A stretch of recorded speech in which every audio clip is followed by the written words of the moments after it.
বিদেশে মেয়েরা আসে আর দেহ বিক্রয় করে লাখ লাখ টাকা ইনকাম করে, সেই টাকায় বাংলাদেশে 3 তলা বিল্ডিং করে। আসলে কি কথাগুলো সত্যি?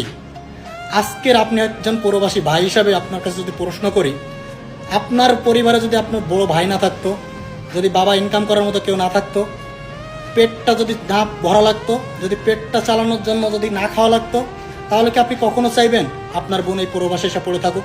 কখনো চাইবেন না। আর একজন প্রবাসী বোন বিদেশে আসলেই যে সে দেহ বিক্রয় করব বা সে পতিতার কাজ করব তা কিন্তু না। কারণ সব পুরুষ মানুষ যে বাংলাদেশে টাকা পাঠায়, সব পুরুষ মানুষ যে দোয়া তুলসী পাতা তা কিন্তু না। হ্যাঁ, কিছু মেয়ে মানুষ খারাপ হইতে পারে, কিছু পুরুষ মানুষও খারাপ হইতে পারে, তাই বলে এই না যে সবার দিকে আপনি আঙুল তুলবেন।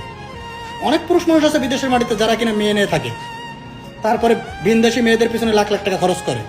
বাংলাদেশে খোঁজ নিয়ে দেখেন, তাদের মা বাপের পণ্যে একটা শাড়ি নাই, একটা ভালো জামা কাপড় নাই, এমন পুরুষ মানুষ কিন্তু অনেক আছে।